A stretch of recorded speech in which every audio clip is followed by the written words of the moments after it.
Good morning students. बेटा आज हम लोग डिस्कस करेंगे रोटेशनल मोशन के बारे में, ठीक है ना। तो हम लोग देखते हैं कि क्या है रोटेशनल मोशन, क्या है। इसके पहले हम लोग ने पढ़ा था लीनियर मोशन या ट्रांसलेशनल मोशन, फिर हमने पढ़ा था सर्कुलर मोशन, ठीक है ना।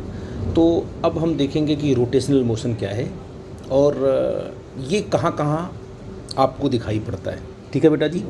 तो जो आपकी टॉपिक है वो आपका पहला जो टॉपिक मैंने लिया वो है रोटेशनल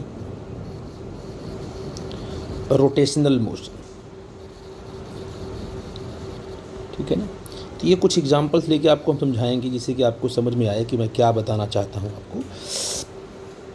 तो अगर मान लो आपके पास, मैं एग्जांपल के थ्रू आपको एक्सप्लेन करूँगा। तो अगर आपके पास मान लो एक सरफेस है और इस सरफेस पर एक बॉडी यहाँ पर ऐसे रखी हुई है, ठीक है। और बेटा इस बॉडी का मास आपने कितना लिया, m मास ले लिया। और इस बॉडी की जो वेलोसिटी है मान लो उसको आपने v ले लिया।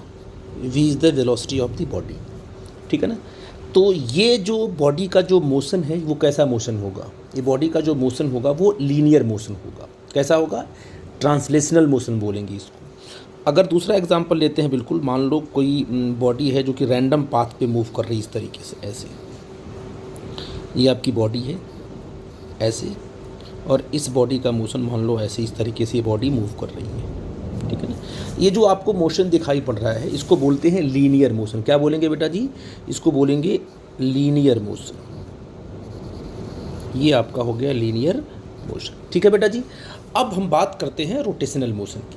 तो अब जो आपको से मान लो यहाँ पर देखो, हमने एक रॉड लिया, क्या लिया, हमने एक रॉड लिया यहाँ पर ऐसे, ठीक है ना। ये हमने एक रॉड लिया और उस रॉड के एक एंड को हमने क्या किया, फिक्स कर दिया। इस एंड को हमने मान लो फिक्स कर दिया, ठीक है। ये आपका एंड हमने फिक्स किया, ठीक है। और इस रॉड को हमने रोटेट किया एंगुलर वेलोसिटी ओमेगा से, ये तो इसको हमने क्या किया, एंगुलर वेलोसिटी ओमेगा से हमने इसको रोटेट किया। और इसका जो दूसरा एंड है वो फ्री है। तो ये बॉडी क्या कर रही है, अब ये बॉडी रोटेट कर रही है। अब ये रोटेट करेगी और इस एक्सिस के अबाउट रोटेट करेगी, ठीक है ना। अब इसे क्या बोलेंगे, इसे बोलेंगे प्योर रोटेशन। क्या बोलेंगे, प्योर रोटेशन, ठीक है बेटा जी। आई थिंक मेरी बात आप समझ गए। तो ये आपका लीनियर मोशन था या ट्रांसलेशनल मोशन था, ये आपका रोटेशनल मोशन है, इसे बोलेंगे प्योर रोटेशन। अब थर्ड एग्जांपल, मान लो आपके पास या डिस्क है या तो कोई स्फेरिकल बॉल है, सॉलिड स्फेरिकल बॉल मान लो है ये, ठीक है ना। अब ये सॉलिड स्फेरिकल बॉल मान लो v वेलोसिटी से ये आगे की तरफ जा रही है, ओके। और ये साथ साथ में रोटेट भी कर रही है ऐसे। मान लो इसका जो एंगुलर वेलोसिटी ओमेगा है, जैसे आपने देखा ना जब बॉलर बॉलिंग करता है तो वो जो बॉल को थ्रो करता है तो बॉल क्या है कि रोटेट भी करती है, तो उसमें रोटेशनल मोशन भी होता है और साथ साथ में ट्रांसलेशनल मोशन भी होता है। तो वही एग्जांपल हमने यहाँ पर दिया है। अब ये किस टाइप का मोशन है, तो आप कहोगे सर ये इसमें क्या है, इसमें रोटेशनल मोशन, ठीक है ना, है, और प्लस ट्रांसलेशनल मोशन, ये ठीक है बेटा जी। तो आपने कहा कि यहाँ पर आपको दोनों मोशन साथ में दिखाई पड़े, ठीक है ना, दोनों मोशन एक साथ आपको दिखाई पड़े। तो आई थिंक मेरी बात आप समझ गए कि आपका जो ट्रांसलेशनल मोशन है या लीनियर मोशन है वो क्या है और रोटेशनल मोशन है वो क्या है। अब कुछ फैक्ट को हम लोग समझते हैं जो कि बड़ा इम्पॉर्टेंट है कि हम लोग पढ़ते हैं। जैसे दूसरा कॉन्सेप्ट हमारा जो आता है वो हम बोलते हैं उसको कि वो है रिजिड बॉडी। क्या है, आप जब भी चैप्टर को पढ़ोगे तो बार बार ये नाम आएगा कि आपका होगा ये रिजिड बॉडी, ठीक है ना। वास्तव में रोटेशनल मोशन को बोलते हैं रिजिड बॉडी डायनेमिक्स। क्या बोलते हैं, रिजिड बॉडी डायनेमिक्स। अब किसे बोलेंगे रिजिड बॉडी, ठीक है ना। अगर किसी बॉडी में, ठीक है ना, 2 पॉइंट आप लो और उन दोनों 2 पॉइंट का मतलब 2 पार्टिकल्स आपने उनमें लिए, तो उसके अंदर अगर आपने दो पार्टिकल्स लिया या दो पॉइंट लिया, अगर उन दोनों पॉइंट के बीच का जो डिस्टेंस है वो चेंज नहीं हो रहा है, तो इसका मतलब है कि वो बॉडी कैसी आपकी है, रिजिड बॉडी है।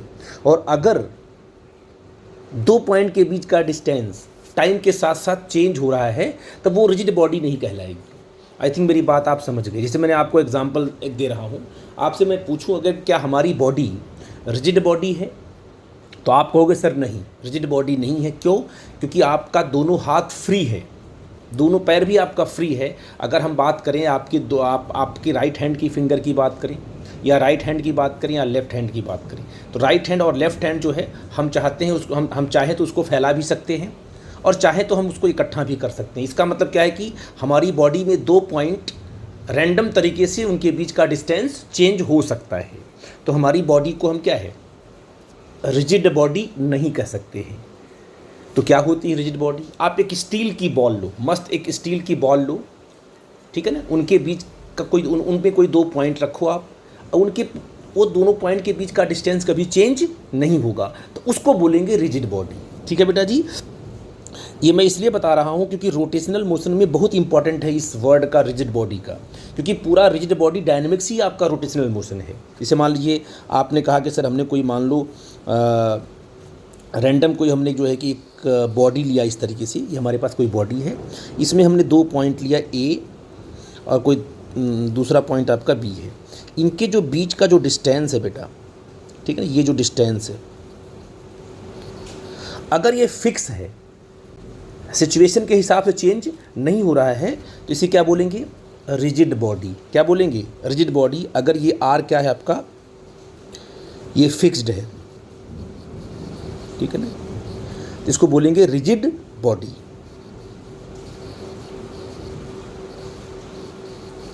ओके, तो आपने कहा रिजिड बॉडी। अब देखते हैं कि क्या रिजिड बॉडी और रोटेशनल मोशन से क्या रिलेशन है। मैं तो रोटेशनल मोशन के लिए रिजिड बॉडी का होना क्यों ज़रूरी है, क्योंकि रिजिड बॉडी जो है बड़ी आसानी के साथ क्या है, रोटेशनल मोशन, सर्कुलर मोशन में कन्वर्ट हो जाती है। तो उसको चेक देखते हैं। जैसे मान लीजिए हमने एग्जांपल लिया, कोई हम एग्जांपल लेके आपको बताते हैं। मान लीजिए हमने पहला एग्जांपल लिया ये, ठीक है बेटा जी। जो बच्चे नीट और जेई के लिए प्रिपरेशन कर रहे हैं उनके लिए बहुत ही हेल्पफुल होगा ये वीडियो, ठीक है बेटा जी। अगर इसको आपने अच्छे से पढ़ा, इसके बेसिक कॉन्सेप्ट को, तो न्यूमेरिकल को सॉल्व करने में बड़ी आसानी होगी आपके लिए, ठीक है ना। इसलिए बेसिक कॉन्सेप्ट आप समझ लेते हैं, फिर प्रॉब्लम पे आते हैं। तो आपने कहा मान लो कि हमारे पास एक सरफेस है और इस पर आपने एक ब्लॉक ऐसे ले लिया, ठीक है ना, और ये ब्लॉक जो है v वेलोसिटी से मूव कर रहा है, ठीक है ना, ये v वेलोसिटी से मान लो मूव कर रहा है, ठीक है ना। अब इस ब्लॉक में दो पॉइंट कोई लो, हमने कहा कि हमने यहाँ पर एक पॉइंट हमने ले लिया a और दूसरा पॉइंट हमने ले लिया यहाँ पर b, ठीक है ना, कोई दिक्कत तो नहीं बेटा जी। अब आप a पर बैठ करके आप b को देखो। मान लो a पर आप बैठ गए, आप ऑब्जर्वर हो, ए पॉइंट पर बैठ करके आप बी पॉइंट को देख रहे हो और ए और बी के बीच का डिस्टेंस चेंज नहीं हो रहा है, क्योंकि बॉडी कैसी है, रिजिड बॉडी है। तो आप क्या देखोगे, आप देखोगे आपके हिसाब से बी किस में होगा, रेस्ट में होगा। किस में होगा, रेस्ट में होगा। अगर ये बॉडी रिजिड है और ए और बी के बीच का डिस्टेंस चेंज नहीं हो रहा है, तो ए पर बैठ करके अगर आपने बी को देखना शुरू किया तो आपको भले ही पूरी की पूरी बॉडी मूव कर रही है, बट ए पर बैठ के जब बी को देखोगे तो ए के रिलेटिव में बी किस में दिखाई पड़ेगा, रेस्ट में दिखाई पड़ेगा। किस में दिखाई पड़ेगा बेटा जी, रेस्ट में दिखाई पड़ेगा। तो आप यहाँ कह सकते हो कि फॉर ए, है ना, बी इज इन रेस्ट। कोई प्रॉब्लम की बात नहीं है ना। तो अगर ऐसी बात, अगर ये रिजिड बॉडी है तो ऐसा होगा कि ए के लिए बी किस में होगा, रेस्ट में होगा। या तो बी पर बैठ करके ए को देखो तो ए आपको रेस्ट में दिखाई पड़ेगा, ठीक है ना। ये पहला कॉन्सेप्ट हुआ। अब इसको समझा रहा हूँ मैं, क्यों बता रहा हूँ इसको मैं आगे समझाऊंगा। तो ये पहला एग्जाम्पल हो गया, ये कॉन्सेप्ट क्लियर हुआ आपका। मैंने ये तो पहला एग्जाम्पल लिया था मैंने। अब एक दूसरा एग्जाम्पल लेते हैं इसको और भी अच्छे से एक्सप्लेन करने के लिए। दूसरा एग्जाम्पल हमने लिया, मान लो आपके पास एक रॉड है। इसकी बात मैं बार बार करता हूँ, आपके पास एक रॉड है ये, ठीक है ना। अब ये रॉड आपके है, मान लो उसके एक एंड को आपने फिक्स कर दिया, ठीक है ना। एक एंड को आपने फिक्स कर दिया और इसको ओमेगा से आपने रोटेट कर दिया, ये, क्योंकि दूसरा एंड इसका फिक्स है। और इस पर आपने क्या लिया, इस पूरे रॉड पर आपने कहीं 2 पॉइंट ले सकते हो। एक पॉइंट हमने यहाँ लिया ए और एक पॉइंट हमने यहाँ लिया बी, ठीक है ना। आई थिंक मेरी बात आप समझ गए। अब बताओ ए और बी में किसकी स्पीड, अगर ये रोटेट कर रहा है तो किसकी स्पीड ज़्यादा होगी? जो एक्सिस ऑफ रोटेशन से दूर होगा उसकी स्पीड ज़्यादा होगी, ठीक है बेटा जी। और जो एक्सिस ऑफ रोटेशन के नज़दीक होगा उसकी स्पीड कम होगी। मतलब ए की जो स्पीड होगी वो कम होगी और बी की स्पीड ज़्यादा होगी। ये मैं बता चुका हूँ आपको सर्कुलर मोशन में, ठीक है। तो अगर हम क्या है, और अगर ये आपका जो रॉड है वो रिजिड है, तो आप क्या देखोगे कि ए पर बैठ करके अगर आप बी को देखोगे तो बी सर्कुलर मोशन करता दिखाई पड़ेगा विद रिस्पेक्ट टू ए, क्योंकि ए की स्पीड स्लो है ना, बी की फास्ट है। तो अब क्या है, ए पर बैठ के बी को देखोगे तो ए को ऐसा लगेगा कि बी क्या कर रहा है, सर्कुलर मोशन कर रहा है, क्योंकि पार्टिकल है ना बेटा जी, पार्टिकल है। तो पार्टिकल, अगर एक पार्टिकल है तो वो कैसा मोशन करेगा, वो सर्कुलर मोशन करेगा। रोटेशनल मोशन में पूरी की पूरी बॉडी करती है ना, रोटेट करती है, लेकिन उस रोटेशनल मोशन में एक एक पार्टिकल क्या कर रहा है। जैसे कोई बॉडी मान लीजिए रोटेट कर रही है, उसमें रोटेशनल मोशन है, ठीक है ना। पूरी की पूरी होल बॉडी आपकी रोटेशनल मोशन आपको दिखाई पड़ रहा है, लेकिन उस बॉडी का एक एक पार्टिकल क्या कर रहा है, सर्कुलर मोशन कर रहा है कि नहीं बेटा जी। तो अगर हम ए पे बैठ करके बी को देखें तो बी हमको सर्कुलर मोशन करता हुआ दिखाई पड़ेगा। तो आप कहोगे सर कि for A B is in circular motion. ये तो आपका दूसरा एग्जाम्पल हो गया, अगर ये रिजिड बॉडी है तब के लिए। अगर आपने तीसरा एग्जाम्पल लिया, मान लो कोई आपके पास डिस्क है या स्फीयर है, आपने ऐसे लिया, मान लो ये इस तरीके से, ठीक है। अब यहाँ पर आपने क्या किया, ये आप मान लीजिए आपने कोई स्फेरिकल बॉल लिया, स्टील की बॉल लिया, और ये इसका सेंटर यहाँ पर है, ठीक है ना। और ये क्या है, इसके पास लीनियर वेलोसिटी है, मान लो वो है v, क्या है बेटा जी, वो v है। और ये एंगुलर वेलोसिटी भी कर रहा है किससे, ओमेगा से, ठीक है ना। इसका जो है omega is the angular velocity. I think मेरी बात। अब हमने क्या किया, यहाँ पर हमने देखो 2 पॉइंट लिया, एक पॉइंट हमने यहाँ लिया ए और एक पॉइंट हमने यहाँ ले लिया बी, ठीक है ना। तो यहाँ पर तो ये तो एक्सिस ऑफ रोटेशन है ये, ठीक है ना। अगर ए जो है बी को देखेगा, ए को बी क्या दिखाई पड़ेगा, सर्कुलर मोशन करता हुआ दिखाई पड़ेगा, क्योंकि ये तो देखा जाए तो ये फिक्स है ना, ये तो रोटेट कर नहीं कर रहा है, सेंटर पे है ये। और ये बी जो है, बी आपका, इसके लिए ये बी आपका रोटेट करता हुआ दिखाई पड़ेगा।